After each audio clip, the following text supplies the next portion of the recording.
أعوذ بالله من الشيطان الرجيم بسم الله الرحمن الرحيم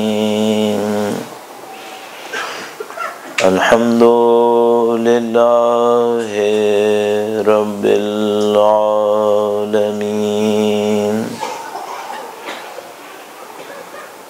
والصلاة والسلام على سيد الأنبياء والمرسلين حبيب إله العالمين أبي القاسم محمد صل على محمد وآل محمد وعجل وعلى آله الطيبين الطاهرين سيما بقية الله في الأراضين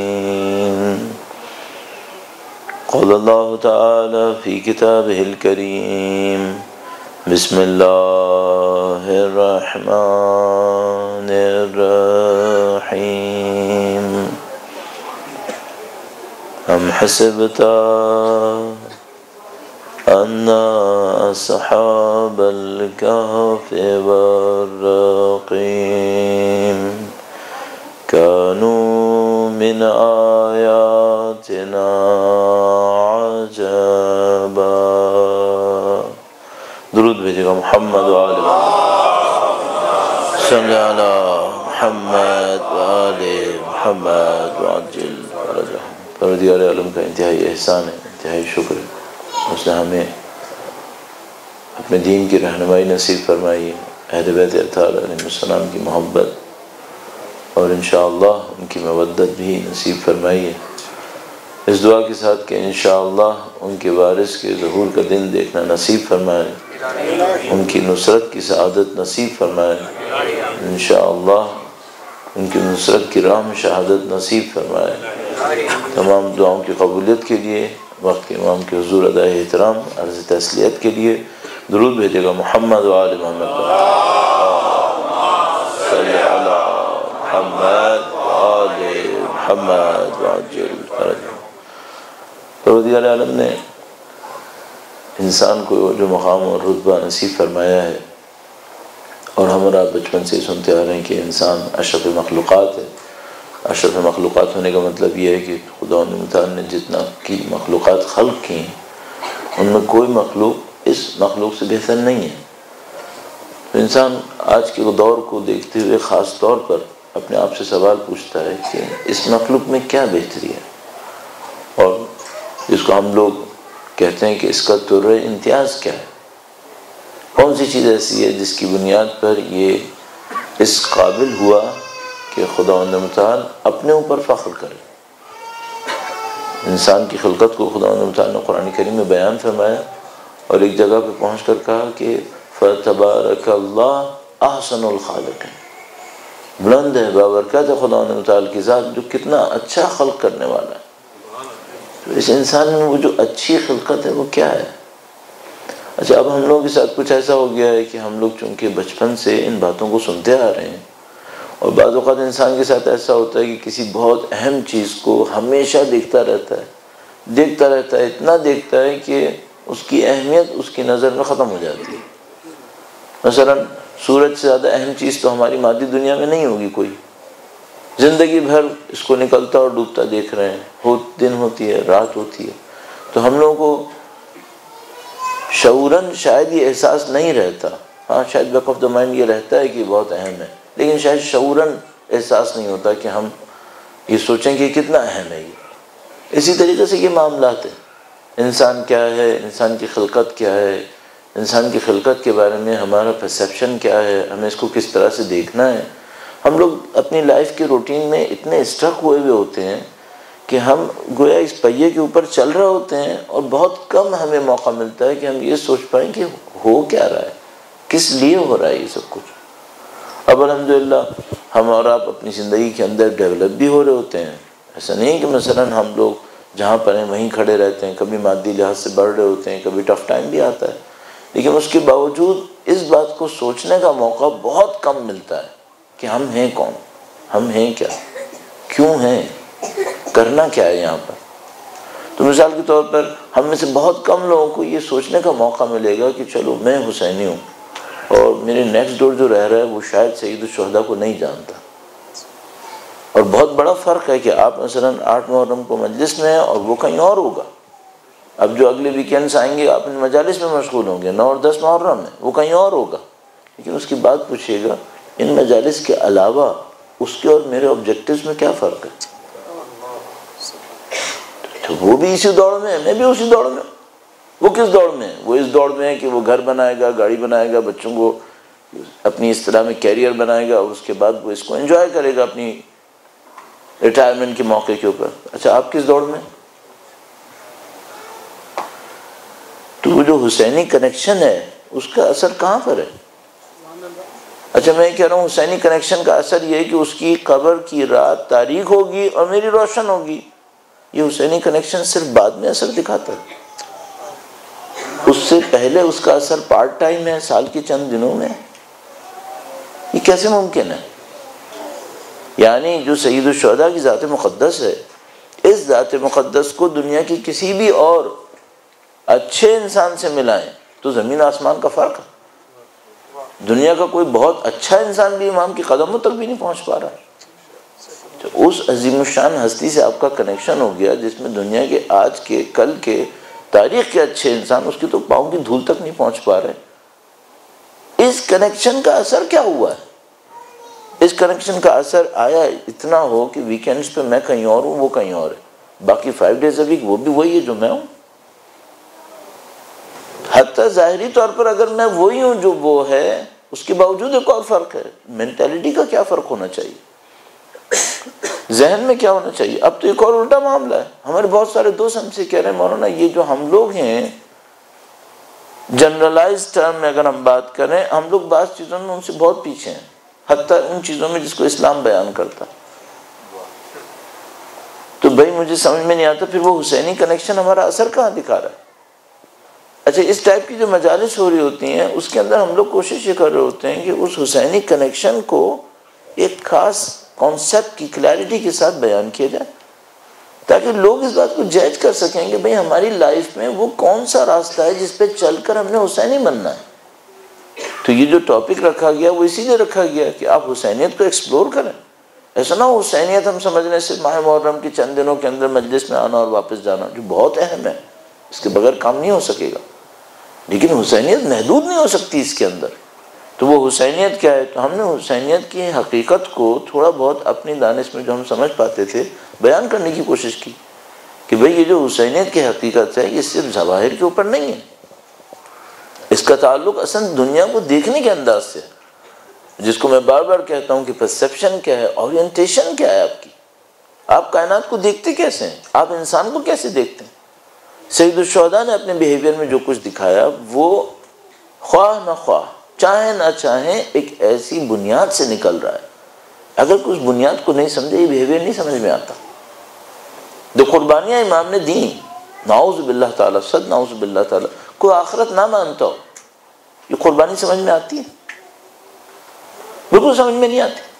جیسے ہمارے پاس روایات موجود ہیں کہ وہ جو آخری وقت ہوگا امام کی تشریف آوری سے پہلے، اس میں لوگ صحیح مومن کو، جو واقعی مومن ہوگا، تو لفظ تو ہمارا ہے کہ ہماری اصطلاح میں جو مومن، جو واقعی مومن ہوگا، روایت کہتی ہے جو واقعی مومن ہوگا اس کو لوگ بیوقوف کہیں گے، اور اس زمانے میں سب سے بڑی مشکل یہ ہوگی کہ اس بیوقوف کہلانے پر کون صبر کرے گا۔ اچھا کوئی مجھے بیوقوف کہ میں صبر کروں گا؟ نہیں، تو میں کیا کروں گا؟ میں دوسروں کی زبان سے اپنے آپ کو عقل مند کہلانے کے لیے وہ کروں گا جس کو وہ لوگ عقل مندی کہیں گے۔ اچھا مسئلہ یہ کہ تو ان کا تو پرزم الٹا ہوا ہے، ان کا پرسیپشن آف یونیورس الٹا ہے۔ وہ بے وقوف جس کو کہہ رہے ہیں اسلام، اس کو اصل میں عقل مند کہہ رہا تھا۔ مثلاً عقل کسے کہتے ہیں؟ عقل کے ذریعے سے کیا ہونا ہے؟ مثلا روایات کے اندر فرمایا العقل ما یعبد بہ الرحمن، عقل وہ ہوتی ہے صلاحیت انسان کی جس کے ذریعے وہ اللہ کی بندگی کرتا ہے۔ اچھا ہمارے یہاں عقل کسے کہتے ہیں؟ ہمارے عقل اسے کہتے ہیں جس کے ذریعے وہ کیلکولیشن کرتا ہے، جس کے ذریعے وہ اپنی میٹیریل بینگ کو زیادہ فلورش کر رہا ہوتا ہے، اس کو ہم عقل کہتے ہیں۔ بالکل معاملہ الٹا ہو گیا۔ دیکھیے 3-4 دن سے میں آپ کی خدمت میں اصرار کر رہا ہوں اس بات کے اوپر، آپ آسان وقت میں نہیں ہیں، اب بہت سخت ٹائم میں، یہ کہ آپ اور میں فرض عزا پر آپ آئیں، پروردگار عالم کا لطف و کرم ہے، آپ کے اور ہمارے بزرگوں نے کوئی نیکیاں کی ہیں، پروردگار عالم نے شاید آپ کی اور ہماری کسی نیکی کو قبول کیا ہے، لیکن یہ چیلنج ختم نہیں ہوا ہے، یہاں سے شروع ہوتا ہے۔ نماز وہ نہیں ہوتی جو میں مسجد میں کھڑے ہو کر، گھر میں کھڑے ہو کر، سجادے پہ کھڑے ہو کے پڑھتا ہوں، نماز وہ ہوتی جو 2 نمازوں کے درمیان زندگی ہوتی ہے، اصلی نماز وہاں پر ہے۔ یہ تو یادآوری ہے، اقم الصلاۃ لذکری، نماز قائم کرو مجھے یاد رکھنے کے لیے۔ اچھا یاد رکھوں، اس کے بعد سبق لے کے کہاں عمل میں آئے گا؟ نماز کا سبق 2 نمازوں کے درمیان میں آئے گا۔ حج کا سبق خانہ کعبہ کے کنارے کھڑے ہو کر نہیں ہے، حاجی وہ ہے جو باہر آ کر حاجی ہے۔ حج کا سبق کنارے، وہ خانہ کعبہ کے نزدیک کھڑے ہو کے کون احمق جھوٹ بولے گا؟ وہاں کھڑے ہو کر کون بے وقوف کسی کو دھوکہ دے گا؟ البتہ اتنے احمق اور بے وقوف بھی ہیں یقیناً، لیکن کو تو بہت زیادہ ہی حماقت چاہیے۔ تو بھئی ہمیں اور آپ کو سوچنا پڑے گا، یہ جو ہم حسینیت کی باتیں کر رہے ہیں اور فضل و کرم ہے پروردگار عالم کا کہ اس نے ہمیں طاقت دی ہے، لیکن اس کا تھیم کیا ہے؟ اس کا تھیم انسانیت کو اندر سے بدلنے کا ہے، اس کو ایک اورینٹیشن دینے کا ہے، اس کو ایک پرسیپشن دینے کا ہے۔ وہ پرسیپشن اورینٹیشن کیا ہے؟ جو انسان حسینی ہے وہ انسان، جس طرح کل آپ کی خدمت میں عرض ہوا، وہ انسان ذلیل نہیں ہے، پست انسان نہیں ہے، بلند فطرت انسان، کردار کے اندر پستی نہیں دکھاتا، کردار کے اندر عظمت دکھاتا ہے۔ اچھا وہ جو کردار کے اندر عظمت ہوتی ہے، کردار کی فضیلت ہوتی ہے، وہ کیا ہوتی ہے؟ مثلا مانگنے والا نہیں ہے، یعنی اس سینس میں کہ اپنی ضرورتوں کو پورا کرنے کے لیے دوسروں پہ انحصار کرتا ہو، وہ ایسا نہیں ہے، باعزت ہوتا ہے۔ کیوں دوسروں کے سامنے اس طریقے سے ہاتھ پھیلائے کہ اپنی ضرورتوں کے لیے ان کے سامنے ہاتھ پھیلائے؟ سروس کر رہا ہے، ایک علیحدہ معاملہ۔ اسی طریقے سے مثال کے طور پر دوسروں کی عزت سے نہیں کھیلے گا، اگر خود عزت دار ہے تو اس کو پتہ ہوتا ہے عزت کی اہمیت ہوتی ہے، کیوں دوسروں کی عزت سے کھیلے گا؟ اسی طریقے سے عرض ہوا، گناہ کی پستی میں نہیں پھنسے گا، عزت دار ہوا گناہ کی پستی میں نہیں پھنسے گا، کیوں؟ گناہ کر کے کس کی ناراضگی مول لے رہا ہے؟ چھوٹی چھوٹی چیزوں کی خاطر، دنیا کی خاطر، اپنی خواہشات کی خاطر کیوں گناہ کرے گا؟ اچھا ان تمام کے پیچھے میں نے عرض کیا، کئی دفعہ عرض کر چکا ہوں، آپ کو اور مجھے پرسیپشن دیکھنا پڑے گا، اورینٹیشن۔ کیا اورینٹیشن ہو سکتی ہے؟ دیکھو انسان ہے کیا، پورے موضوع جس کے سے شروع کیا تھا، جب تک یہ ایکسپلور نہیں ہوگا یقین کی حد میں، لفظ میں تو ہم لوگ 1400 سال سے کہہ رہے ہیں، اگر یہ جو لفظ میں کہہ رہے ہوتے یہ کافی ہوتا تو غیبت 1100 سال ہوتی۔ 1100 سال میں کتابیں نہیں لکھی گئیں کہ انسان کی حقیقت کیا ہے؟ 1100 سال میں مجھ جیسے بولنے والوں نے نہیں بولا کہ انسان کیا ہوتا ہے، بولا، تو غیبت کیوں ہے پھر؟ اس لیے ہے کہ بول رہے ہیں، یقین نہیں آ رہا ہے، جو کہہ رہے ہیں اس کے مطابق کر نہیں رہے۔ اب مجھے اور آپ کو تھوڑا سا سنبھالنا ہوگا معاملے کو کہ بھئی اگر یہ وہ دور ہے جو غیبت کے اختتام کا دور ہے، اور جیسا کہ لگ رہا ہے سارے شواہد اس بات کے اوپر آ رہے ہیں کہ یہ دور انشاءاللہ غیبت کے خاتمے کا دور ہے انشاءاللہ تعالی۔ پروردگار عالم جس طریقے سے معاملات کو دکھا رہا ہے، 30 سال پہلے یہ نظر نہیں آتا تھا اس طرح۔ میں آپ کو گارنٹی سے اس لیے عرض کر سکتا ہوں چونکہ مجھے خود طالب علم بنے ہوئے 30-35 سال ہو رہے ہیں، ابھی تقریباً 33-34 سال ہو رہے ہیں۔ اب 33-34 سال میں ابتدائی سالوں میں ظاہر ہر آدمی کا انٹرسٹ ہوتا ہے اس میں کہ بھئی میں جس جگہ پہ بیٹھا ہوں یہ امام کی درسگاہ ہے، وہ امام کہاں ہے؟ ہم امام کے لشکر ہیں تو اس سپہ سالار کہاں ہیں؟ خود بخود ایک آدمی جو اٹیچمنٹ رکھتا ہے امام حسین سے، اہل بیت سے، وہ سوچتا ہے بھئی وہ ہادی ہے کہاں جس کے پیچھے ہم نے چلنا ہے؟ تو انسان خود بخود انٹرسٹڈ ہو جاتا ہے کہ بھئی یہ غیبت کب ختم ہوگی بالآخر؟ اور یہ کیسے ختم ہوگی؟ تو جب آپ اس کو اسٹڈی کرتے ہیں، اس کو دیکھتے ہیں، پھر آپ ان نشانیوں تک پہنچتے ہیں جو غیبت کے خاتمے کے لیے ہمیں بیان کی گئی ہیں۔ جب ان نشانیوں کو دیکھنے لگتے ہیں تو یہاں میں آپ کی خدمت میں قسم بھی کھا سکتا ہوں، لیکن قسم کھانا چونکہ مکروہ ہوتا ہے اس لیے انسان اوائڈ کرتا ہے۔ قسم بھی کھائی جا سکتی ہے کہ جو 30-35 سال پہلے پیسز نظر نہیں آتے تھے، میرا نہیں خیال کہ اب کوئی بڑا پیس باقی بچا ہو کہ وہ کہاں ہے، اور سارے پزل کی پیسز تقریباً سمجھ لیجیے اگر میں کہوں کچھ پرسنٹ شاید رہ گیا ہو، ہم جیسے نادان لوگوں کے لیے بھی وہ پیسز شاید اپنی جگہ پہ نہ ہوں، 100 میں 2-3، باقی سب بالکل سیٹل ہوا ہے۔ اب کوئی مشکل سمجھ نہیں آ رہی۔ ہاں یہ ہے کہ یقیناً اسرار خدا کو تو خدا ہی جانتا ہے، اور غیبت کا خاتمہ یقیناً اسرار الہیہ میں سے ہے، کوئی کسی اس کو تعین نہیں کر سکتا، کسی میں کہاں اتنی مجال طاقت۔ لیکن جو روایات سے اور نشانیوں سے جو انہوں نے خود بیان فرمائی ہیں، نہ بیان کرتے تو ہمیں کہاں سے پتہ ہوتا؟ اس کی روشنی میں نظریہ آتا ہے کہ بھئی یہ معاملہ اختتام پر ہے۔ اچھا، اتنے حساس دور میں خداوند متعال نے مجھے اور آپ کو یہاں بھیج دیا۔ اب ذرا تصور کیجئے، اگر میں موضوع سے بہت باہر نکل رہا ہوں اور آج وقت بھی بالکل نہیں ہو پا رہا ہے، لیکن یہ ہے کہ اگر میں ذرا سا اس کو آپ کے اوپر امپلیمنٹ کروں، خدا مجھے بھی محفوظ فرمائے، آپ کو بھی محفوظ فرمائے انشاءاللہ۔ 2 راستے ہو سکتے ہیں، یا تو آپ گیم سے باہر آ گئے، کروشل ٹائم پر آپ نے ایگزٹ کر لیا، ایک۔ دوسرا یہ کروشل ٹائم پہ آپ کو ایک رسپانسبلٹی کے ساتھ کہیں بھیج دیا گیا۔ 2 چانسز ہیں، یا تو یہ ہوا کہ نعوذ باللہ تعالیٰ ایک بالکل 11th آور کے اوپر جب چینج ہونے والی ہے آپ کا ایگزٹ ہو گیا، آپ گیم سے باہر، نعوذ باللہ تعالیٰ۔ یا خدا متعال نے ایگزیکٹ ٹائم کے اوپر کہ جب اس کو ضرورت ہے کچھ بندوں کو صحیح جگہ پہ بھیج دیا کہ تمہاری ڈیوٹی یہاں پر ہے، تمہیں یہ کرنا ہے۔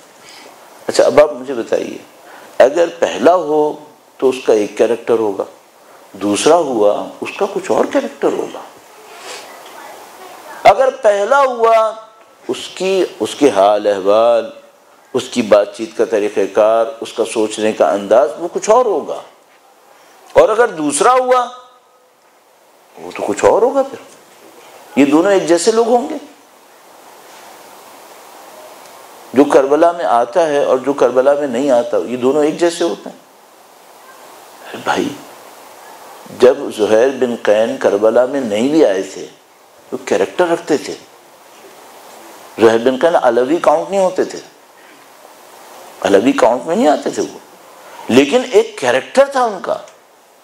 مثلا حضرت حر علوی کاؤنٹ نہیں ہو رہے تھے کربلا سے پہلے، لیکن ایک کیریکٹر تھا۔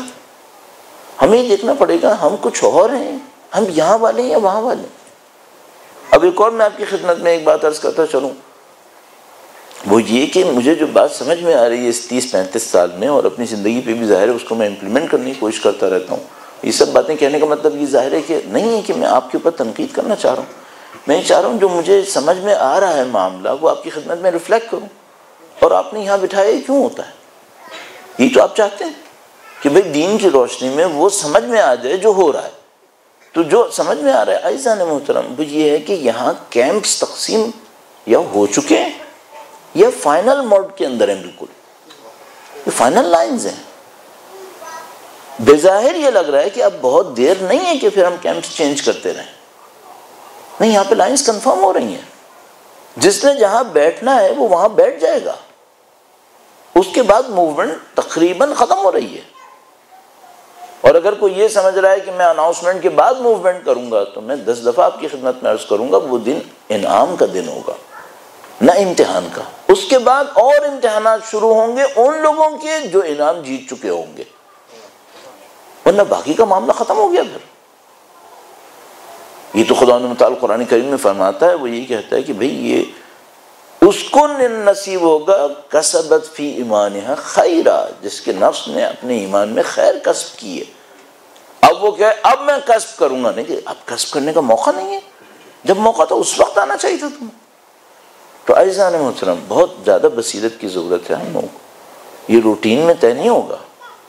یہ جو مارکا 1100 سال غیبت کا رہا ہے، اب اگر یہ غیبت ختم ہونے والی ہے تو یہ وہ حادثہ ہے جو 1100 سال کی محنتوں کا کوئی رزلٹ دے رہا ہے. یہ سادگی سے نہیں ہوگا، اس میں سختیاں بے پناہ آئیں گی. حضرت موسیٰ علیہ السلام جب تشریف لائے تو بنی اسرائیل اتنے گھبرا گئے، کہنے لگے آپ کے آنے سے پہلے بھی ہم سختی میں تھے، آپ کے آنے کے بعد بھی سختیوں میں. کیوں؟ بنی اسرائیل نہیں سمجھ پائے کہ ظہور ہے کیا. وہ یہ سمجھ رہے ہیں ظہور یعنی آسانی کے دن، ظہور یعنی فتح کے دن، ظہور یعنی ہمارے لیے دولت اور طاقت کے دن. نہیں، ظہور ایک اور امتحان ہے. اگر کوئی ایک مشتاق ہے کہ مجھے اللہ کی راہ میں جان دینی ہے، اس کے لیے ظہور عید ہے. لیکن اگر کوئی آسانی، آسائش، آرام، فرصت طلبی ڈھونڈ رہا ہے، اس کے لیے ظہور اچھا دن نہیں ہے، نعوذ باللہ تعالیٰ. کیونکہ ظہور سختی کا دن ہے، ظہور آزمائش کا وقت ہے. اتنی جنگیں کب ہوں گی؟ ظہور سے پہلے یا ظہور کے بعد؟ یہ ظہور کے بعد ہونی ہے. یہ سختی نہیں ہے، اس کے اندر سختی ہے، آزمائش ہے، جانیں جائیں گی، لوگ جانیں قربان کریں گے. اور جو ظہور کی تیاری کر کے بیٹھے ہیں وہ اسی لیے بیٹھے ہیں کہ بھئی کب قربان کریں گے، آخر کب تک یہ جانوں کا بوجھ لے کے گھومنا ہے ہمیں. وہ مشتاق شہادت ہیں. تو مثال کے طور پر مر رہے ہیں اس بات کے لیے، دعائیں کر رہے ہیں کہ خدایا جان تیری ہے. نہ ہو کہ ہم بیماریوں میں اور بستروں کے اوپر اور ہاسپٹلس کے اندر ایڑیاں رگڑ رگڑ کے مر جائیں ہم لوگ. نہیں، جان تیری ہے، تیرے لیے مرنا چاہتے ہیں، تیرے لیے جان دینا چاہتے ہیں. عزیزان محترم، یہ اسٹیٹس، یہ جو اسے کہتے ہیں بڑے مقامات ہیں، یہ کس کو نصیب ہونے؟ وہی جو حسینیت کو نہیں مانتا اس کی جیسی زندگی گزارتا رہے گا نصیب ہو جائیں گے. کہاں؟ آج تک تو نہیں ہوا.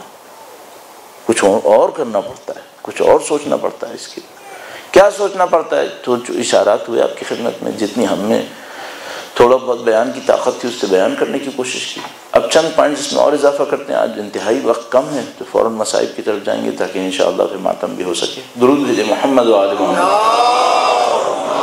صلی علی محمد و آل محمد.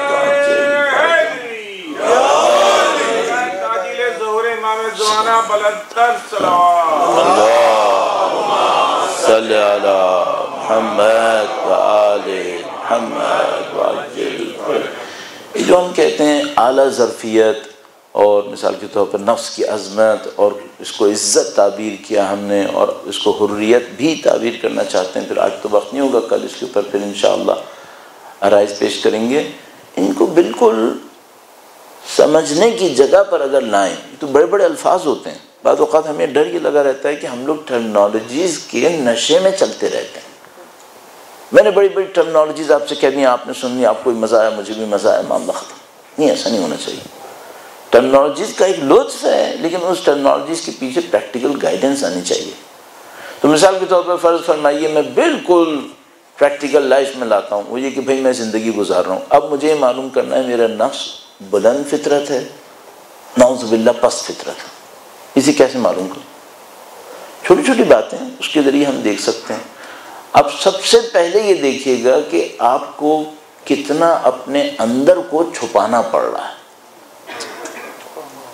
اور اوپر سے کچھ اور دکھانا پڑ رہا ہے. جتنا یہ زیادہ کرنا پڑ رہا ہے اس کا مطلب ہے کوئی معاملہ خراب ہوا ہوا. خدا نے انسان کو دو انسان نہیں بنایا ہے. یعنی بالکل اگر آپ سے بلنٹ ایکسپریشن مانگیں تو میں آپ سے کہوں خدا نے منافق قبول نہیں کیے ہیں، خدا نے خلوص قبول کیا. اچھا، منافقت کسے کہتے ہیں؟ منافق وہ ہوتا ہے جو دکھاتا کچھ اور ہے، اندر کچھ اور ہے. یہ خدا نے قبول نہیں فرماتا. اچھا، مثال کے طور پر کوئی مجھ سے کہے کہ بھئی یہ پھر تقیہ کیا ہوتا ہے؟ تقیہ دشمن کے مقابلے میں ہوتا ہے. کوئی دوستوں کے ساتھ تقیہ کرتا ہے کیا؟ دوستوں کے ساتھ اگر وہ یہی حرکت کرے جو دشمن کے ساتھ کرتا ہے اس کو منافقت کہتے ہیں. پھر دشمن کے سامنے میری جان خطرے میں ہے، میں اظہار نہیں کر پا رہا ہوں اپنے دین کا، اس کو منافقت نہیں کہتے، اس کو ہم تقیہ کہتے ہیں. لیکن ایک آدمی دوستوں کے ساتھ بھی یہی کرتا ہے، اب یہ تقیہ ہے کیا؟ یہ کہاں کا تقیہ ہے؟ میں وہ دکھا رہا ہوں جو نہیں ہوں، یہ تقیہ ہے.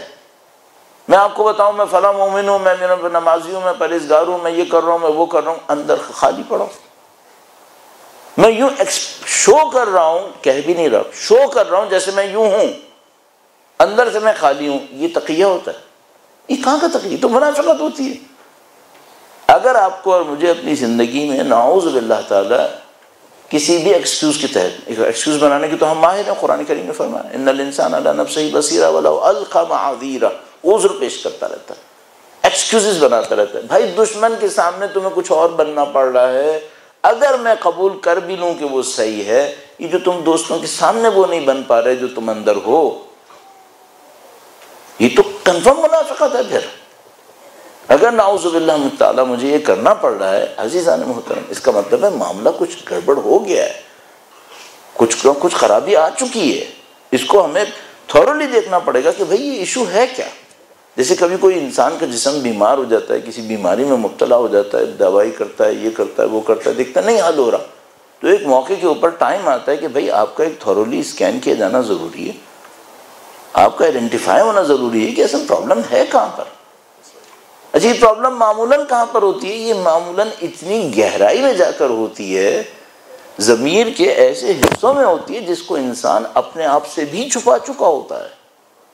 وہ صرف خدا ہی جانتا ہے، یا خدا کسی کو سکھا دے، ورنہ تو وہ اتنا اندر چھپا چکا ہوتا ہے مہارت کے ساتھ، خود بھی بھول چکا ہوتا ہے کہ میں منافق ہوں، خود بھی اپنے آپ کو تلقین کر چکا ہوتا ہے کہ میں مومن ہوں ان تمام برائیوں کے ساتھ. تو یہ جو انسان کی مصنوعی تلقین ہوتی ہے اپنے اوپر، جس کو اپنی تمام تر برائیوں کے اوپر پردے ڈالتا رہتا ہے، یہ آسان کام نہیں ہے اس کو کشف کرنا.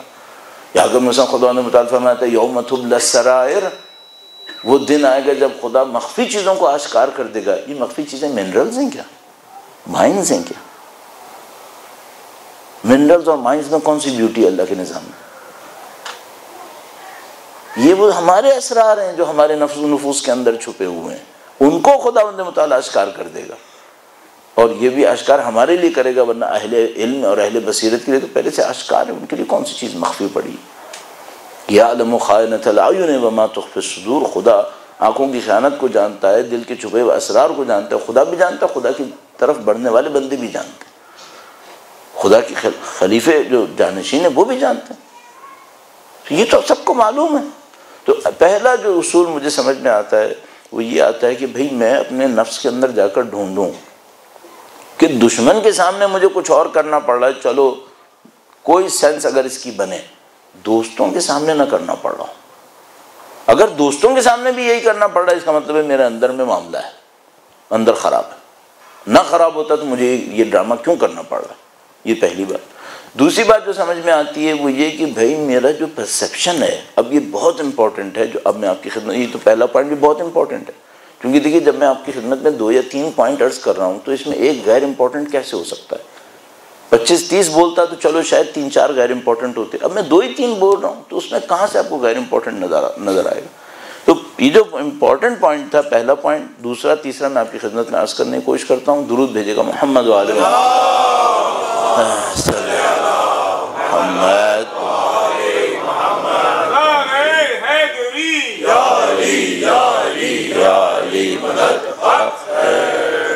واقعی میں بعض اوقات سوچتا ہوں ان معاملات میں مولا امیر المومنین مدد کریں تو اب معاملہ حل ہوگا، ورنہ حل نہیں ہوگا. میں میرا پاؤں سلپ کرے، زمین پہ گروں، زیادہ سے زیادہ ایک ہڈی ٹوٹے گی، 2 ہڈیاں ٹوٹ جائیں گی، اس دنیا سے رخصت ہو جاؤں گا اس سلپ ہونے کے نتیجے میں، زیادہ نقصان نہیں ہوگا، لیکن میرا ایمان جا چکا ہو. امیر المومنین کی نصرت یہاں چاہیے. ہم لوگ نہیں سمجھ پا رہے کہ ہمیں یا علی مدد اصل میں ادھر بھی کہنا ہے، یہاں کہنا تھا. مولا امیر المومنین صرف مادی فائدے دینے تھوڑی آئے تھے، مولا امیر المومنین انسانوں کو کمال تک پہنچانے کے لیے آئے تھے. یہ کہ ایک آدمی غریب تھا، وہ فقیر تھا اور امیر ہو گیا، پہلے 50,000 کا مالک تھا، 5 ملین کا مالک ہو گیا. مولا امیر المومنین کی ذات مقدس، وہ انسان کامل، وہ نور اول، وہ زمین پر آئے 50 کو 5 کرنے کے لیے، 5 کو 50 کرنے کے لیے نہیں، وہ زمین پہ آیا انسانوں کو اپنا ہاتھ تھام کر کمال تک پہنچانے کے لیے. عرش معلیٰ تک لے جانے کے لیے آئے، نہ کہ ہمیں پیسوں کو بڑھانے کے لیے آئے۔ تو ہمیں پرسیپشن اپنا صحیح رکھنا پڑے گا، بھئی مولا سے ہمارا رشتہ کیا ہے، مولا سے رشتہ کس قسم کا ہے، یہ ناطہ کیا ہے ہمارا ان کے ساتھ۔ تو پہلی چیز یہ ہوئی کہ بھئی اندر باہر ایک جیسا ہونا چاہیے، دشمنوں کے لیے نہیں ہوتا چلو نہ ہو، لیکن کم سے کم دوستوں کے سامنے تو ایک جیسا ہونا چاہیے، پہلی بات۔ دوسری بات یہ جو بہت امپورٹنٹ پرسیپشن ہے وہ یہ کہ بھائی میں اپنی زندگی میں، اور میں بہت سکون سے آپ کی خدمت میں عرض کرنا چاہتا تھا، لیکن وقت کا مسئلہ بہت خطرناک، میں لینے والا انسان ہوں یا دینے والا انسان ہوں، اس کو ڈھونڈے اپنی زندگی میں۔ بھائی میں آپ کے سامنے پہنچا، پہلا تصور کیا ہے، دینا ہے یا لینا ہے؟ اگر تصور ہے کہ لینا ہے، معاملہ خراب ہے، معاملہ خراب ہے، اس کا مطلب ہے خدا نہیں ہے بیچ میں۔ بھائی دینا خدا کے ہاتھ میں، نہ ان لوگوں کے ہاتھ میں۔ مگر رزاق کون تھا؟ ہادی خدا، خالق خدا، رازق خدا، سب کچھ خدا۔ تو تمہاری میری نظر بندوں پہ کیوں ہے؟ کیوں بندوں سے منتظر ہیں؟ یہ کچھ کر سکتے ہیں اپنے تمام تر خلوص، میرا بھائی ہے، میری ماں ہے، میرا باپ ہے، میرے دوست ہے، میں مومنین، خالص مخلص سب کچھ۔ اب خود بتاؤ یہ کچھ کر سکتے ہیں؟ کچھ نہیں کر سکتے۔ خدا اور اس کا نظام کرتا ہے، خدا کا نبی، خدا کی حجت، خدا کے اولیاء اوصیاء وہ کچھ کریں گے، باقی میں تم کہاں کچھ کر سکتے ہیں؟ کل سے لینے کی سوچ بیٹھے ہم لوگ دوسرا اسٹینڈرڈ جو ہے وہ یہ کہ بھئی میں انٹریکشن کر رہا ہوں لوگوں کے ساتھ، یہ سوچ رہا ہوں کہ اس سے مجھے کیا ملے گا۔ ایک دفعہ مثال کے طور پہ کوئی صاحب علم ہے، میں اس کے پاس بیٹھتا ہوں، اس سے کہتا ہوں چلو مجھے علم ملے گا، بات صحیح سمجھ میں آتی۔ ایک دفعہ کوئی اہل تقویٰ ہے، میں بیٹھتا ہوں اس کے ساتھ کہ انشاءاللہ اس کی نورانیت مجھے بھی نصیب ہوگی، یہ بات سمجھ میں آتی۔ ایک دفعہ میں کسی کے ساتھ بیٹھتا ہوں، پرسیپشن یہ اس سے میں کیا کما سکتا ہوں، اس سے میں کیا لے سکتا ہوں۔ بھئی آپ شرک کر رہے ہیں، اس کو شرک کہتے ہیں، یہ پرسیپشن صحیح نہیں ہے۔ کیا ہونا چاہیے تھا پرسیپشن؟ اب دیکھیے اسٹینڈرڈ میں نے آپ کی خدمت میں پہلی دفعہ میں بھی اسٹینڈرڈ عرض کیا کہ آپ اسٹینڈرڈ دیکھیں، بھئی دشمنوں کے مقابلے میں تو چھپا لیا، چلو سمجھ میں آئی کوئی بات، اور وہ بھی اگر بہت گہرائی میں جاؤں وہ بھی سمجھ میں نہیں آئے گی۔ دوستوں کے مقابلے میں کرنا ہی تو بالکل ہی بھی سمجھ میں نہیں آئے گا۔ اب دوسرے کا اسٹینڈرڈ دیکھیے گا۔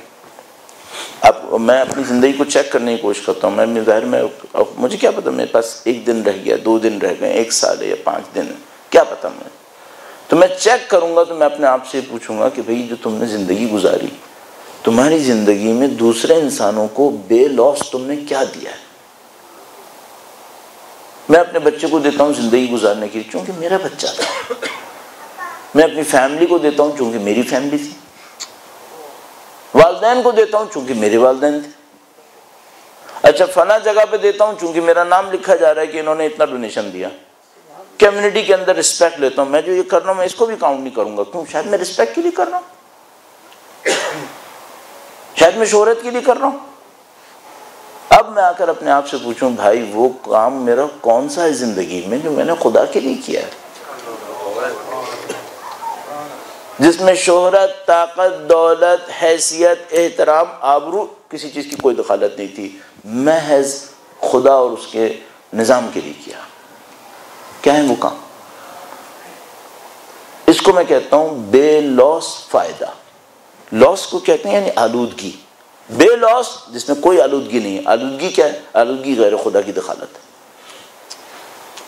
غیر خدا کی دخالت آلودگی ہے۔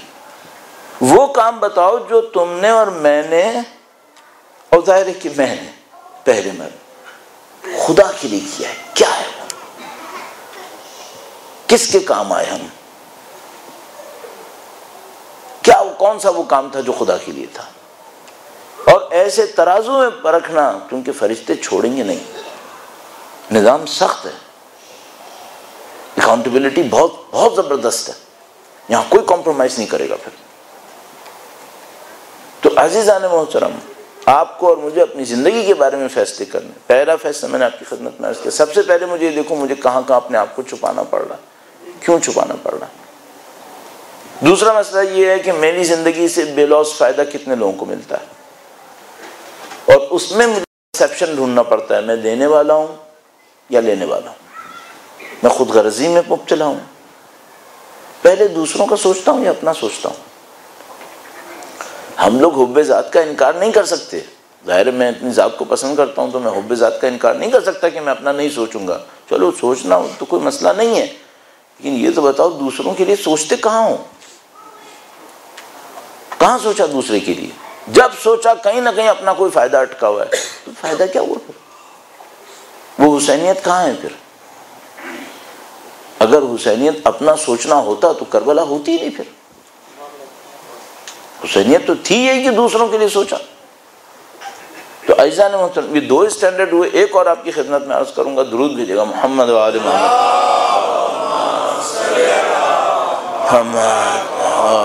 محمد وعجل۔ تیسری ایک بات جو بہت امپورٹنٹ سمجھ میں آتی ہے وہ یہ کہ بھائی میری بنیاد محبت اور دوستی پر ہے یا مقابلے اور دشمنی پر ہے؟ یہ جو نفس ہیں ہمارے اور آپ کے نفس ہیں، یا بالکل یہ سمجھ لیجئے کہ یہ ایک بیگیج ہے جو میں اپنے ساتھ لے کے چل رہا ہوں، یہ میرا بیگیج ہے، میں اس سے باہر نہیں بیٹھا۔ اس کو میں ایک دفعہ عرض کر چکا ہوں یہاں پہ کسی گھر کی مجلس میں تفصیل سے، لیکن ابھی اجمالاً فقط اتنا عرض کرنا چاہ رہا ہوں، جو کچھ میں نے 50-60 سال زندگی گزاری ہے، یہ سب کی سب ایک اگر اسٹور کے اندر ہو، ایک جگہ کے اوپر رکھی ہو، میں وہی جگہ ہوں، یہ کہیں اور اسٹور نہیں ہوا ہوا۔ نعوذ باللہ تعالیٰ 30 سال پہلے میں نے ایک جھوٹ بولا، اس کی توبہ نہیں کی، اچھا وہ جھوٹ کہاں رکھا ہوا ہے؟ یہاں۔ 5 آدمیوں سے نفرت کرتا ہوں، دیکھتا ہوں نفرت کا احساس ہوتا ہے، یہ جو نفرت کا احساس ہے یہ کہاں رکھا ہے؟ یہ کہیں اور نہیں رکھا کہ میں قیامت کے دن اس کو اٹھا کر دیکھوں گا کہ میں نے یہاں پہ کیا اسٹور کیا ہوا تھا، نہیں، آپ ہی ہیں جہاں پر سب کچھ ہے۔ یعرف المجرمون بسیماہم، اس دن مجرم چہروں سے پہچانے جائیں گے۔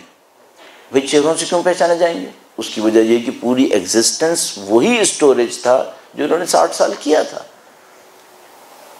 اب کسی کو دیکھنے میں کوئی پرابلم نہیں ہے کہ یہ کیا ہے، تو نعوذ باللہ تعالیٰ، خدا نہ کرے نعوذ باللہ تعالیٰ، اگر میری مہارتیں جھوٹ پر بن گئی ہیں بجائے سچ کے، تو میرا ایگزسٹنس پکار کہ یہ جھوٹا آدمی ہے۔ میری مہارت دھوکے بازی پر آ گئی ہے۔ مہارت ہم اس لیے کہتے ہیں ایکسیڈنٹلی ایک آدھ دفعہ کرے اس کو مہارت نہیں کہتے، اس سے روح تبدیل نہیں ہوتی۔ روح تبدیل ہوتی ہے ان چیزوں سے جو ہمارے اندر بیٹھ گئی ہیں، طے ہو گئی ہیں۔ تو مثال کے طور پر ایک دن میرا دل نرم پڑ گیا، میں نے کسی کے ساتھ ہمدردی دکھائی، اس سے روح تبدیل نہیں ہوگی۔ ہمدردی میری ذات کا حصہ بنے تب میری روح ہمدرد روح کہلائے گی، ذات کا حصہ بنے۔ ایکسیڈنٹلی ایک آدھ دن خرابی ہو گئی، اس سے روح کو اتنا برا اثر نہیں پڑتا ہے، ایک خراش آ جاتی ہے، جیسے روایت نے فرمایا کہ بھئی ایک سیاہ نقطہ نورانیت کے اوپر پڑ جاتا ہے، یہ سب باتیں ہوتی ہیں، لیکن روح جس کو ہم لوگ میٹیریل ٹرمز میں ٹرانسفارمیشن کہتے ہیں، ٹرانسفارم نہیں ہوتی۔ ٹرانسفارم ہوتی ہے کب؟ جس کو عربی میں ہم لوگ فارسی اور عربی میں کہتے ہیں ملکات میں تبدیل ہو جائے، مہارتوں میں تبدیل ہو جائے۔ اچھا، یہ جو ملکہ اور مہارت ہوتی ہے اس کی نشانی کیا ہوتی ہے؟ اس کی نشانی یہ ہوتی ہے کہ آپ کنٹرول نہ کریں تو سب سے پہلے یہ ہوگا، اس کا مطلب ہے یہ ملکہ ہے، یہ مہارت ہے۔ مثال کے طور پر جیسے کبھی کبھی کہتے ہیں نا ہم لوگ بچوں کے رٹنے کے معاملے میں کہ بھئی تم کو سوتے سے اٹھائیں تو تم سنا دو، یہ جو سوتے سے اٹھائے تمہیں سنا دو، سوتے ہوئے دماغ کو تو ابھی فیصلے ہی نہیں کرنے، تو یہ سنائے گا کیسے؟ یہ اس وقت سنائے گا جب اس کی روح میں بیٹھا ہوا، اس لیے کہتے تھے نا اس زمانے میں۔ اب میں اپنے طور پہ سوچ رہا ہوں بھئی میں کہیں پہ چل رہا ہوں، بہت سخت ہے یہ معاملہ، کہیں پہ چل رہا ہوں، اچانک میری نظر ایک غلط جگہ پہ پڑی ہے۔ اچھا یہ کیوں پڑی؟ یہ جو پہلا ریفلیکشن تھا یہ کیوں ہوا؟ اگر اندر سب اچھا ہے تو یہ کیوں ہوا؟ میں کسی بندے کے ساتھ ملا، پہلا میرے منہ سے جھوٹ نکلنے والا تھا، میں نے پکڑ لیا، ارے بھائی پکڑ تو لیا تو بہت اچھا ہوا کہ جھوٹے نہیں بنے، لیکن اس کا مطلب ہے جھوٹ کی مہارت اندر ہے، بغیر کنٹرول کے جھوٹ نکل رہا ہے۔ ٹھیک ہے تم نے سچ بول لیا ہے، پکڑ تو لیا جھوٹ کو، لیکن یہ جو جھوٹ اندر سے اٹھ رہا تھا اس کا مطلب ہے اندر جھوٹ بیٹھا ہوا ہے، ورنہ سچ کیوں نہیں نکل رہا تھا؟ اور یہ وہ نفیس حقائق ہیں جو مولانا امین المومنین نہج البلاغہ میں بیان کی، جو میں نے کل عرض کیا آپ کی خدمت میں۔ میرے اندر جرأت نہیں پڑ رہی کہ میں اس کو اس انداز میں بیان کر دوں جو نہج البلاغہ میں بیان ہوا، شاید آپ یقین نہ کر پائیں، شاید آپ بعد میں مذاق اڑائیں، کیا کیسی باتیں کر دیں۔ ہاں یہ کہ اگر آپ کو خداوند متعال نے مولا کی کلمات کو سمجھنے اور اس پہ ایمان لانے کی بصیرت دی ہوئی ہو تو خود جا کے دیکھیں کیا فرمایا، اندر کچھ اور ہو رہا ہے۔ کیوں ایسا ہو رہا ہے؟ اندر کوئی اور غاصب آ چکا ہوتا ہے، اندر ٹرانسفارمیشن ہو چکی ہوتی ہے۔ یہ ٹرانسفارمیشن ہم مرنے کے بعد دیکھ پاتے ہیں۔ اگر اندر سب کچھ صحیح ہے تو یہ ریفلیکشن برا کیوں ہے؟ ہم لوگ حسینیت کی اس حقیقت تک نہیں پہنچ پائیں گے جب تک ہماری یہ سب چیزیں صحیح نہیں ہو پائیں گی، یا کم سے کم اس کو صحیح کرنے کے راستے پہ نہیں ہوں گے۔ تو یہ جو کل بات ہوئی، عزت کی بات ہوئی اور مثلا احترام کی بات ہوئی، یہ سب وہ چیزیں نہیں ہیں جو انسان اپنے اوپر امپوز کر کر کے نکلوا لے گا، نہیں، جب تک اندر سے ٹرانسفارم نہیں کرے گا یہ نہیں نکل سکتی ہیں اس طرح سے۔ اور کیا نشانی ہوتی ہے؟ نشانیاں یہی ہوتی ہیں جو میں نے ابھی آپ کی خدمت میں عرض کی کہ جا کے دیکھیے آپ اپنی زندگی میں ڈھونڈ لیں کہ آپ اور میں کہاں زندگی گزار رہے ہیں۔ اب دیکھیے، اب اس کو میں ایک اور نقطہ جو ابھی آخر میں آپ کی خدمت میں عرض کیا، وہ پہلا ریفلیکشن کیا ہے، یہ امپورٹنٹ ہے۔ امپوز کرنے کے بعد آپ کیا میں اس کو اپنے نفس کو مجبور کر لوں گا کہ کر لے، بہت اچھا کیا آپ نے، جہاد کیا آپ نے ماشاءاللہ، اندر گڑبڑ ہوئی ہوئی ہے اس کا مطلب ہے، اس کو آپ نے کیسے سنبھالنا ہے۔ اب ایک مثال میں آپ کی خدمت میں عرض کرتا ہوں، بڑے مشہور ایک راوی ہیں ابن ابی عمیر نام کر کے، کمال کے راوی ہیں، اپنی زندگی میں مجاہد، زندانوں میں جانے والے، مصیبتیں اٹھانے والے، نابینا ہو گئے ٹارچرز کے نتیجے میں، پیسہ چھن گیا، اہل بیت کا علم ان کے پاس، روایات ان کے پاس، اس کی امانت داری اس کو بھی دشمن کو نہیں بتایا، اتنی مصیبتیں جھیلنے والے اتنے سچے مخلص راوی ہیں۔ اگر کوئی روایت ان تک پہنچ جائے تو محققین کہتے ہیں بعد میں پھر مزید ڈھونڈنے کی ضرورت نہیں ہے، یہ آدمی سچا ہی ہے، اتنا سچا ہے یہ آدمی، اتنا اپنے ایمان کے اندر مضبوط، اتنا اپنے علم کے اندر مضبوط کہ اگر راوی یہاں تک آ گیا، روایتوں کی چین یہاں تک آ گئی کہ ثابت ہو گیا کہ ابن ابی عمیر نے کہا ہے تو ہم بس ختم ہو گیا معاملہ، اس کا مطلب ہے باقی معاملہ صحیح ہے۔ اچھا ان کا کیریکٹر کیا ہے؟ یہ جو میں اور آپ بڑے بڑی چیزیں سنتے ہیں، ڈاکٹر چمران، آج کی دنیا کی باتیں کر رہا ہوں، آج کی دنیا بہت اچھی دنیا ہے، آج کی دنیا میں خدا متعال نے بڑے اچھے اچھے کیریکٹرز ہمیں دکھائے اگر ہم لوگ ان کی قدر کر پائیں، ورنہ یہ چھوٹے لوگ نہیں ہیں جو آج کی دنیا میں، چونکہ آج دنیا میں بڑا واقعہ ہو سکتا ہے تو آج کی دنیا میں چھوٹے لوگ بھی نہیں آئے، پستی میں بھی چھوٹے لوگ نہیں آئے۔ جس طرح کربلا تھی، بڑے لوگ حق سے تھے، بڑے لوگ پست لوگ باطل سے تھے، جو باطل کے تھے وہ کم پست لوگ نہیں تھے۔ شمر کے اندر چھوٹی موٹی پستی ہوتی تو نواز رسول کے سینے پہ بیٹھتا، کتنا بڑا جانور چاہیے، کتنا بڑا شیطان چاہیے جو یہ جرأت اور جسارت کرے، کتنی بڑی جرأت اور جسارت چاہیے کہ امام حسین کی انگوٹھی چوری کرنے کے لیے انگلی کاٹے، اللہ اکبر، کتنا بڑا شیطان اور لعین چاہیے انسان کو کہ وہ یہ حرکت کرے۔ ورنہ سوچیں آپ، دیکھیے یہ کوئی انسانوں کی حرکتیں ہیں، تو وہ بہت بڑا مارکا ہے۔ اگر وہ مارکا جیسے آج کے دور میں تکرار ہونے والا ہو، مثلا انشاءاللہ امام تشریف لانے والے ہوں، تو یہاں چھوٹے آدمی نہیں آئیں گے حق سے، اور باطل سے بھی چھوٹے موٹے باطل نہیں آئیں گے، بہت بڑی طوفانی شیطنت کے ساتھ آئیں گے، پھر کم مارکا نہیں ہوگا۔ یہ میں اور آپ یہ سوچیں ہم 5 وقت کی نمازیں پڑھ لیں گے جیت جائیں گے، بھائی یہ کربلا بن سکتی ہے، یہاں دونوں طرف نمازی ہیں، ادھر کے بھی 5 وقت نماز پڑھ رہے ہیں، مارکا اس سے گزرا ہوا ہے جو ہم سمجھ رہے ہیں کہ چھوٹی چھوٹی چیزوں سے میں اور آپ بچ پائیں گے۔ اللہ بچانے والا ہے، اللہ توفیق دینے والا ہے، خدا متعال یا من یقبل الیسیر و یعفو عن الکثیر، قلیل کو قبول کرتا ہے، بڑی بڑی گناہوں کو بخش دیتا ہے، تو یہ امید تو ہے خدا سے، لیکن جب مارکا بڑا ہوتا ہے تو پھر چھوٹی چیزوں سے معاملہ حل نہیں ہوتا ہے۔ تو ابن ابی عمیر کا مثلا کیریکٹر کہاں پر ہے ان کا؟ چلو یہ شہرت تو ہو گئی، بات بھی ہو گئی، علم بھی ہو گیا، تب کس قسم کا کیریکٹر ہے؟ کیریکٹر دیکھیے آپ، بڑی ثروت مند تھی یہ، پیسہ بہت تھا ان کے پاس، عالم بھی متقی بھی، کتنا آئیڈیل پرسنالٹی لگ رہی ہے۔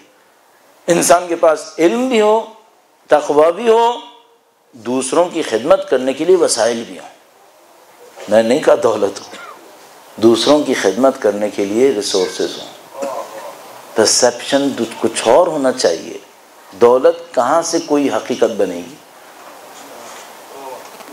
جو بقول آپ کے یہاں جو ریزیڈنٹ علماء ان میں سے ایک نے بڑا اچھا جملہ کہا، انہوں نے کہا کہ بھئی جو چیز چوری ہو جائے وہ میرا حصہ ہے ہی نہیں، اس کا مطلب ہے، بہت اچھی بات کہ جو چیز چوری ہو جائے وہ میرا نہیں ہے، پھر اس کا مطلب ہے مال تو چوری ہو جاتا ہے۔ کوئی مجھ سے سچائی چوری کر سکتا ہے؟ نہیں۔ کوئی مجھ سے اللہ کی بندگی چوری کرے گا؟ کیسے چوری کرے گا؟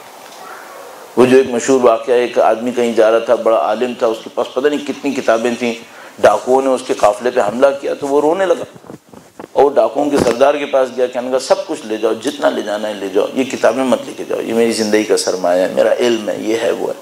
اس نے کہا چلو کتابیں تو میں چھوڑ دوں گا، یہ بتاؤ تمہارا علم ہے؟ اس نے کہا میرا علم ہے۔ کہنے لگا اگر میں چوری کر سکتا ہوں اس کو تو یہ تمہارا علم کہاں ہے؟ تو میں چوری کر سکتا ہوں، اس کا مطلب ہے تمہارا نہیں ہے، یہ تمہارا اس وقت ہوتا جب تمہارے وجود کے اندر ہوتا۔ اب بتائیے میرے اور آپ کا کیا ہے اس دنیا میں؟ ہم نے مرنا ہے، یہ جتنا ہمارے وجود کے باہر ہے، یہ انگوٹھی ہے، بھائی یہ سب باہر ہے، یہ اندر نہیں ہے۔ جو میں نے آپ سے کہا تھا نا گولڈ میرے ہاتھ میں بھی ہو نا تو میرا نہیں ہے، میرے اندر کہاں ہے؟ تو چھن جائے گا، چوری ہو جائے گا، یہ ہمارا نہیں ہے، ہمارا وہ جو ہمارے اندر ہے۔ ابن ابی عمیر ماشاءاللہ بڑے ثروت مند، اس اعتبار سے لوگوں مومنین کی مدد کرنے والے، ایک بے گھر اس کو دے دیا گھر، یہ بڑے ماشاءاللہ اس طرح سے لوگوں کی مدد کرنے والے اور بھولا دینے والے کہ بھئی میں نے کیا کیا۔ ایک تو ہمارے ساتھ مصیبت یہ میں 10 روپے بھی دیے تو مجھے یاد رہتا ہے میں نے دیے، جو اللہ سے لاکھوں لیے وہ بھول جاتا ہوں، اور جو میں 10 دیے وہ مجھے یاد رہتا ہے، اور نہ صرف یاد رہتا ہے بلکہ میں نے سنا ہے لائف ٹائم ٹرسٹیز ہوتے ہیں، بعد میں چودراہٹ بھی باقی رکھتے ہیں کہ ہم نے دیا تھا۔ ارے بھائی تو نے خدا کو دیا تھا، امام کو دیا تھا، اپنے وجود کو دیا تھا، کس کو دیا تھا؟ لائف ٹائم ٹرسٹی ہونا برا نہیں ہے، چودراہٹ بری ہے۔ لائف ٹائم خدمت گزار ہو بہت ہی اچھی بات ہے، ایک آدمی پوری زندگی خدمت کرے، اس میں کون سی ممانعت ہے؟ لیکن بھائی یہ کیا، آپ نے دیا تھا تو آپ نے دیا تو خدا کو دیا، کس کو دیا ہے؟ اور اس طرح کے بہت سارے مسائل چل رہے ہیں۔ تو ابن ابی عمیر جناب علی وہ بڑے سب کچھ کے بعد جب وہ زندانوں میں گئے واپس آئے تو گورنمنٹ نے سب کچھ چھین لیا ان سے، ظلم کیا، ٹارچر اتنا کیا کہ نابینا ہو گئے بیچارے، محصور ہو گئے، سارے کام ہو گئے۔ واپس آئے، جو روایات کے ساتھ ہوا قصہ مختصر، اس غربت کے عالم میں نہ گھر بار نہ بزنس کچھ ہاتھ میں نہیں، اور لوگ دوسرے بھاگ رہے ہیں کہ بھئی دشمن اگر دیکھ لے گا مجھے اس کے ساتھ کھڑا ہوا تو میرا بھی معاملہ خراب ہو جائے گا، اور بیچارے اکیلے غربت کے اندر زندگی گزار رہے ہیں۔ ایک آدمی ان کے پاس آیا، اتنا پیسہ دیا جتنے میں گھر آ جاتا تھا، گھر آ جاتا تھا، 6000 درہم۔ مجھے یاد ہے ایک روایت کے اندر کوئی ایک آدمی آتا ہے مولا چھٹے امام کی خدمت میں، 6000 درہم دیتا ہے کہ مولا میرے لیے گھر خرید دیجیے گا۔ لبنان کا تھا، جبل عامل کا، جبل عامل بہت پرانا علاقہ ہے شیعوں کا، تو 6000 درہم میں گھر آ جاتا تھا۔ وہ ایک آدمی آیا، اس نے تقریباً 8000 درہم میرے خیال میں شاید ان کو دیا، تو ابن ابی عمیر نے لیا، کہنے لگا کہ یہ کیا ہے، کیوں؟ اب دیکھیے دینے والا آدمی ہے نا، لینے والا نہیں ہے، کہہ رہے یہ کیوں دے رہے اتنا پیسہ؟ کہنے لگا نہیں تمہارا ہے، لے لو۔ کہنے لگا نہیں میں نہیں لوں گا اسے، پہلے بتاؤ میرا کیسے، کیوں ہے؟ صدقہ دے رہے ہو، خیرات دے رہے ہو، کیا دے رہے ہو مجھے، کیوں دے رہے ہو؟ کہنے لگا نہیں تمہارا ہے، صدقہ خیرات نہیں تمہارا، مجھے پتہ ہے صدقہ خیرات نہیں لوگے تم، لیکن تمہارا ہے۔ کہنے لگا نہیں پہلے بتاؤ مجھے کیسا ہے میرا۔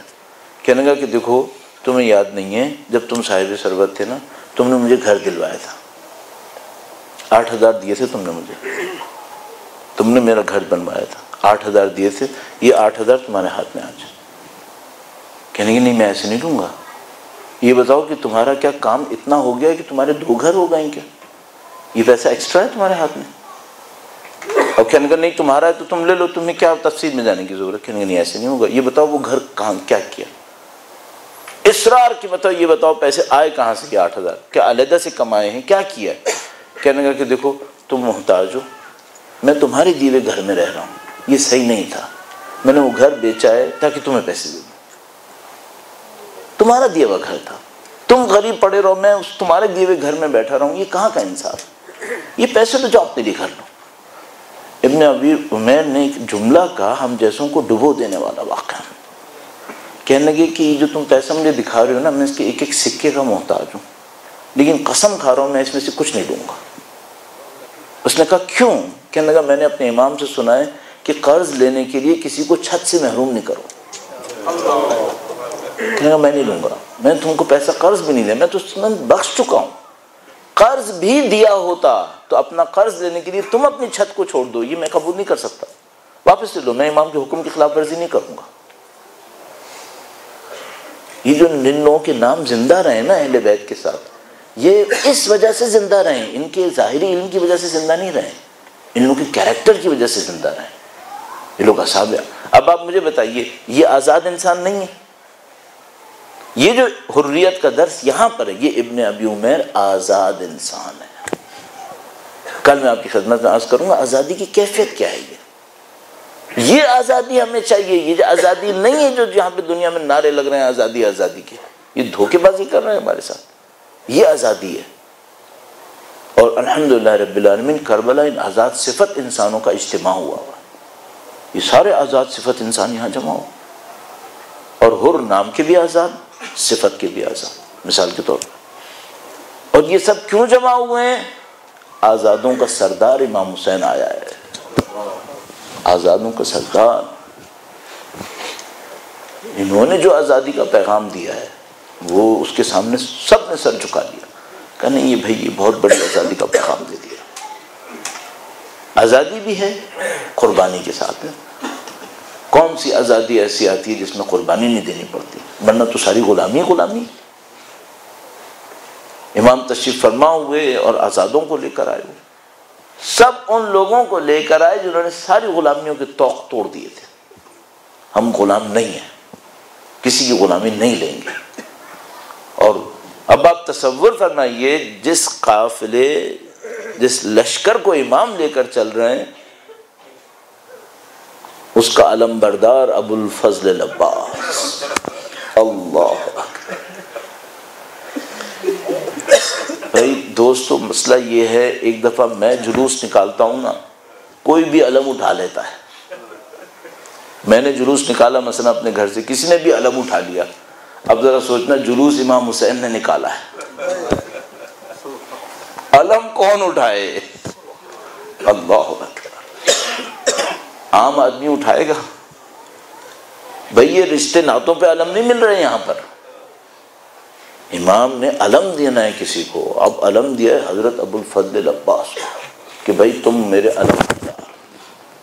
تو کیا کیریکٹر ہونا چاہیے، کیا مقام ہونا چاہیے، کیا عظمت ہونی چاہیے. اور شب عاشور جو کچھ امام نے ارشاد فرمایا مستندات کے اندر موجود ہے، انسان بعض اوقات دیکھ کے پریشان ہو جاتا ہے کہ کیا جملہ کہہ گیا امام نے.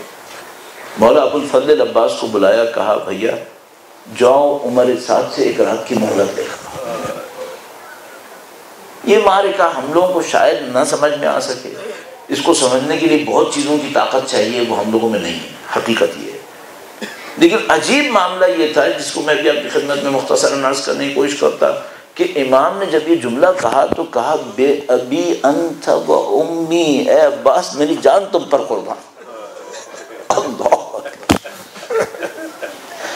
کیا مقام ہے حضرت ابو الفضل العباس، کیا درجہ ہے یہ. حضرت عباس علیہ السلام کو یہ جملہ عجیب کہہ دیا جو واقعا میری اور آپ کی سمجھ سے باہر ہے. صرف ایک تشریح ہے اس کی، اور وہ بہت دور کی تشریح ہے کہ جس میں مقامات کچھ اور بن رہے ہیں، شخصیت کی بنیاد پہ نہیں ہے بلکہ اس وقت کے کردار کی بنیاد پر ہیں. تو سید الشہداء نے اس طرح اپنے بھائی کو دیکھا ہے. یعنی ہمارے پاس روایت موجود ہے کہ مولا چھٹے امام کے سامنے کوئی بچہ آیا. اب اس روایت میں شاید کوئی خدشہ بھی ہو، لیکن بہرحال روایت موجود ہے کہ چھٹے امام کے سامنے بچہ آیا تو کسی نے بتایا، اس نے کہا کہ مولا، اب ظاہر مولا کے سامنے تعارف کروایا، کہا ہم یہ مولا یہ ابو الفضل کے خاندان میں سے ہے، ابو الفضل کے خاندان میں. امام نے مولا ابو الفضل کا نام لینا شروع کیا اور اس کے بعد فرمایا کہ ہمارے چچا عباس کا وہ مقام ہے کہ جنت کے شہداء ان کے مقام پہ حسرت کرتے ہیں. ہمارے چچا کا وہ مقام. یہ کیا مقام ہے؟ تو عزیزو ہمارے پاس جو القاب موجود ہیں ان میں ایک لقب ہے جعفر طیار. جعفر طیار جنگ موطا میں شہید ہوئے اور ان کے دونوں شانے کٹے تھے. تو اللہ کے رسول نے فرمایا تھا کہ جعفر کو خدا نے ایسے پر دیے ہیں جس سے وہ جنت میں پرواز کرتے ہیں. سب سمبولک ہے، سب سمبولک. کوئی نہ سوچے پروں کا مطلب وہ ہو گیا، یہ کچھ اور ہے. اب اس کے بعد مولا چھٹے امام نے فرمایا کہ میرے چچا عباس کا وہ مقام ہے کہ جس پہ جنت کے شہداء حسرت کرتے ہیں. نہیں، مقام کچھ اور مقام ہے. یہ فضیلتیں تھیں جو مولا ابو الفضل عباس کے ہمراہ تھیں. اور عزیز و بس مختصر کرتے ہوئے بس عاشور کا دن آیا اور مولا ابو الفضل عباس بار بار اپنے مولا اور آقا کو دیکھ رہے. اور کبھی آتے ہیں مولا کے سامنے عرض کرتے ہیں، کبھی عرض نہیں کرتے ہیں. پرچم ان کے ہاتھ میں ہے، لشکر کم ہوتا چلا جا رہا ہے، حملات کے اوپر حملات، اور تمام اصحاب ایک ایک کر کے جاتے ہیں. اب مولا ابو الفضل عباس کے اوپر دو باتوں کی سنگینی مجھے سمجھ میں آتی ہے ہم لوگوں کو، اور آپ نے ہم نے بچپن سے سنا ہے. ایک تو سنگینی اس بات کی ہے کہ میرا مولا اکیلا رہ رہا ہے. ایک سنگینی بہت بڑی ان بچوں کے پیاس پیاس کہنے کی ہے کہ یہ جو بچے پیاسے ہیں ان کا کیا ہوگا. اور مولا ابو الفضل عباس کبھی یہ سوچتے ہیں کہ میں پانی لاؤں، اور کبھی سوچتے ہیں میں بھائی کے ساتھ کھڑا ہو جاؤں، اپنے مولا کے ساتھ کھڑا ہو جاؤں. اب اس میں کیا تربیت کا انداز، بی بی ام البنین سلام اللہ علیہا کو کیسے کوئی بھلا سکتا ہے کہ کیسی تربیت کی ہے بھائی کی، کیسی تربیت ہوئی مولا ابو الفضل عباس کی. تو مولا ابو الفضل عباس ایک ایسا کردار ہے جو اپنا نہیں سوچتا ہے، یا اپنے بھائی کا سوچتا ہے یا یتیم بچوں کا سوچ رہا ہے. بس ایک موقع آیا، مولا ابو الفضل عباس سید الشہداء کے سامنے کھڑے ہوئے، کہا مولا اب مجھے جانے کی اجازت دے. فرمایا ابو الفضل، دو جملے ارشاد فرمائے سید الشہداء نے. فرمایا ابو الفضل تم تو ہمارے لشکر کے سردار ہو. فرمایا مولا وہ لشکر ختم ہو گیا، تب آبا صاحب شہید ہو گئے. یعنی مولا اب میری باری ہے کہ میں شہادت دوں، جس طرح سب شہید ہوئے مجھے شہید ہونا ہے. عزیزو ایک لمحہ یاد دلاؤں میں آپ کی خدمت میں. شب عاشور تھی اور سید الشہداء مختلف خیموں کو دیکھ رہے تھے، تو بنی ہاشم کے خیمے سے ابو الفضل کی آواز آ رہی تھی کہ دیکھو بنی ہاشم کوئی دوسرا پہلے شہید نہ ہو جائے، پہلے بنی ہاشم شہید ہوں گے. ابو الفضل کا معاملہ کچھ اور ہے، ان کا مقام کچھ اور ہے. پناہ نامہ آیا ہوا تھا، امان نامہ دیا تھا اس نے عمر سعد نے، عبید اللہ ابن زیاد نے، بی بی ام البنین کے خاندان کی وجہ سے. اور کہاں وہ قبول کرتے؟ پہلے سارے بھائیوں کو بھیجا کہ بھائیوں تم لوگ جاؤ، پہلے ایک ایک کر کے قربان کرنا شروع کر دیا. تو عزیزو ایک جملہ محاورتاً استعمال کیا جاتا تھا لیکن بڑا اچھا استعمال ہے کہ ذرا دیکھو ابو الفضل ام البنین کی کمائی حسین پہ کیسے لوٹا رہے. ماں نے بچے کمائے تھے، 4 بچے تربیت دیے تھے، اور ابو الفضل سب کو امام حسین کے اوپر قربان کر رہے ہیں. اب وجود آخری وجود ہے. کھڑے ہوئے مولا کے سامنے، مولا کہاں جانے کی اجازت؟ کہا تم علم بردار، کہا لشکر ختم ہو گیا. پھر امام حسین نے عجیب جملہ کہا عباس دیکھو جب تک تم ہو نا خواتین کو ڈھارس ہے، تم چلے گئے تو ان کی امیدیں کہاں رہیں گی؟ اب مولا ابو الفضل عباس نے سر جھکا لیا. اب امام حسین کو فیصلہ کرنا ہے کہ اپنے بھائی کو بھیجنا ہے. کہا اچھا ایسا کرو پانی کا بندوبست کرو، شاید بچوں کو پانی مل جائے کہیں. مولا ابو الفضل عباس کی زندگی میں گویا ہدف معین ہو گیا کہ بھئی پانی آنا ہے. اب بچوں کو جمع کیا، کہا دیکھو میں جاتا ہوں اور پانی لے کر آؤں گا. اب مجھے نہیں معلوم بچوں نے ایک دوسرے سے کیا کہا ہوگا، لیکن ابو الفضل کا انداز یہ تھا کہ جب کہا ہے تو کر کے دکھانا ہے. تو مجھے لگتا ہے کہ بچوں کو بڑی امید بندی ہوگی کہ اب تو شاید پانی آ ہی جائے گا، چونکہ ابو الفضل عباس جا رہے ہیں. لیکن یہ معرکہ تو کربلا کا معرکہ ہے نا، یہ کوئی اسماعیل کا تھوڑی ہے کہ اسماعیل قربان نہیں ہوں گے. یہ تو کربلا ہے، یہاں تو سب نے قربان ہو جانا ہے. علی اصغر بھی قربان ہو گئے، قاسم بھی قربان ہو گئے، ابو الفضل بھی قربان ہونا ہے. اب وہ بڑے نہر علقمہ کی طرف. ابھی تو جو میں نے آپ سے کہا تھا نا، کیوں کہا تھا بے بی انتا و امی، ایسے ایک لمحے کے لیے کہا تھا جس خلوص کے ساتھ ابو الفضل پڑھ رہے تھے. میں بیان نہیں کر پاؤں گا عرفا نے ابو الفضل کے اس بڑھنے کو کیا کیا کہا ہے کہ کس انداز میں بڑھے ہیں. ہم تو صرف معرکہ دیکھتے ہیں کہ جس طرح نہر پر پہنچے. اب وہ علی کا بیٹا ہے, جنگ کرے گا یا نہیں کرے گا؟ علی کا بیٹا ہے, کوئی دشمن کھڑا ہو سکتا ہے یا نہیں کھڑا ہو سکتا؟ کسی میں جرأت ہے تو کھڑا ہوگا. علی کے بیٹے نے وہ جنگ کی, وہ جراریت دکھائی کہ نہر القمہ کے اوپر پہنچ گئے, مشکیزہ کو ڈالا, پانی کو نکال لیا. اب ذرا تصور کرنا, کئی وقت کا پیاسا تو یہ خود بھی ہے, کئی وقت کا پیاسا ہے. اب یہاں پر سارا معاملہ دنیا کو بتانے کا ہے.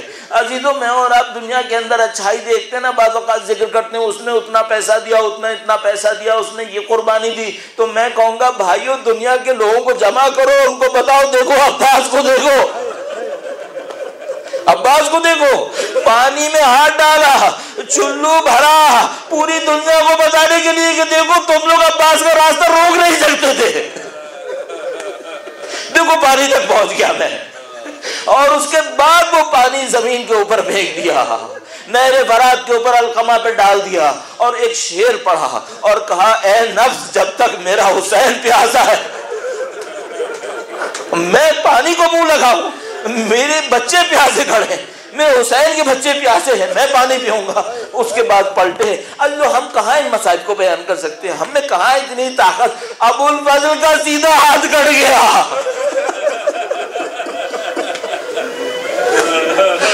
دایا بازو کٹ گیا جرار کا. اب نہیں معلوم شمشیر ہاتھ میں ہے یا نیزہ ہاتھ میں ہے, علم ہاتھ میں ہے, الٹے ہاتھ میں علم کو تھام لیا. کچھ بڑھے, اس کے بعد جیسے ہی سیدھا ہاتھ کٹا, بازو کٹا, ایک شعر پڑھا. شعر کیا پڑھا؟ کہا واللہ ان قطعتم یمینی انی اوہامی ابدا دینی, خدا کی قسم تم نے میرا بازو تو کاٹ دیا لیکن میں دین سے پیچھے نہیں ہٹوں گا, میں اپنے امام کی نصرت کروں گا, میں اپنے دین کی نصرت کروں گا. اب اور آگے بڑھے. ان بزدلوں کے پاس کوئی راستہ تھا کہ ابو الفضل سے لڑتے؟ ان کے اندر کوئی طاقت نہیں ہے, ان کے اندر مردانگی نہیں ہے, شجاعت نہیں ہے, چھپ چھپ کے حملے کر رہے تھے. سینکڑوں ہزاروں جمع ہو کر ابو الفضل کے اوپر پتھروں کی بارش کر رہے تھے. اور ایک اور لعین نے گورز مارا, ابو الفضل کا بایاں بازو بھی قطع ہوا, اپنے علم کو تھاما اور مشکیزہ کو تھاما. اچھا, علم کو کیوں تھام رہے تھے عزیزو؟ اس لیے تھام رہے تھے کہ حسین علم کے اٹھنے اور گرنے کو دیکھ رہے تھے. جب علم لرزتا تھا اور حسین کو احساس ہوتا تھا کہ میرے بھائی کے ساتھ کچھ ہو گیا, بچے لرز جاتے تھے, ارے امو کو کچھ ہو گیا, علم لرزا. اب عباس نے علم کو گویا تھاما اور مشکیزہ کو پکڑا. اب لعینوں نے تیروں کی بارش کر دی, مشکیزہ پہ تیر جو لگا تو گویا ابو الفضل کا مقصد ختم ہونے لگا. اب جو بڑھے تو عجیب معرکہ ہوا ہے. اب بیان اس طرح سے کرتے ہیں, ہمیں تو نہیں معلوم ہے, لیکن جو بیان کرتے ہیں کہ ابو الفضل دونوں ہاتھوں کے کٹنے کے بعد اور مشکیزہ کے چھد جانے کے بعد بھی اپنی سمت خیموں کی طرف نہیں جا رہے تھے, دوبارہ نہر کی طرف جا رہے تھے. کیوں دوبارہ نہر کی طرف جا رہے تھے؟ شاید تھوڑی دیر میں احساس ہوگا. بس ایک موقع آیا, ابو الفضل کو آخری گورز لگا. اب جو زمین پر گرے تو عزیزو ایک لمحہ اور روکوں گا آپ کے لیے, اور ایک اور جملہ بی بی سیدہ سلام اللہ علیہا سے. بیٹے تو ام البنین کے ہیں, لیکن بیٹا اصل تو کچھ اور ہوتا ہے نا, بیٹے فاطمہ کے ہیں. ایک عجیب موقع ہے, کربلا میں ایک آدمی بڑی مصائب پڑھتا ہے مولا ابو الفضل کے, اور سارے مصائب پڑھتا ہے, ایک ایک روایت نکال نکال کے پڑھا کرتا ہے.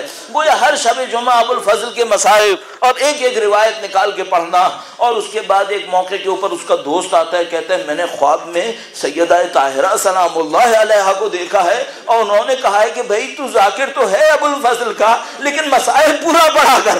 اب بڑے پریشان ہوئے, ساری کتابوں کو جاننا شروع کیا, ساری روایتوں کو دیکھنا شروع کیا. بھائی کون سے مصیبت کی روایت تھی جو مجھ سے رہ گئی؟ کچھ نہ ملا تو سو گئے. اور یہ جو سونا عجیب ہے, کل عرض کروں گا یہ سونا کیا سونا ہوتا ہے.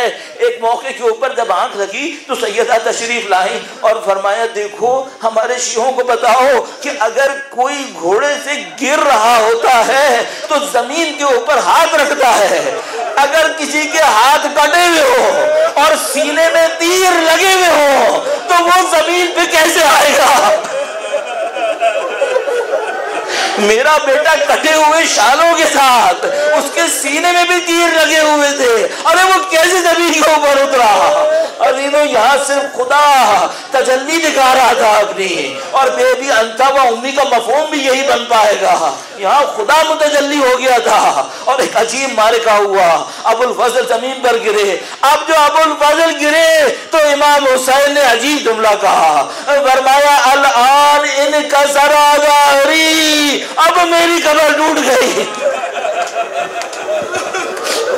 ارے میرا بھائی چلا گیا، اب میری کمر ٹوٹ گئی، اب میں بچوں کو کیا سمجھاؤں، اب میری بیویاں کس کے آسرے پر ہیں؟ سید الشہداء گویا لپکے اپنے بھائی کی طرف، اپنے بھائی کو لینے کے لیے ایک موقع پر ابو الفضل کے سرہانے پہنچے، گویا کچھ رمق باقی تھی۔ ابو الفضل کو دیکھا، آخری لمحہ تھا، کہا بھیا تم نے ہم سے زندگی میں کبھی کچھ نہیں مانگا، ہمیشہ آقا کہتے رہے، ہمیشہ مولا کہتے رہے، آج کچھ بتاؤ۔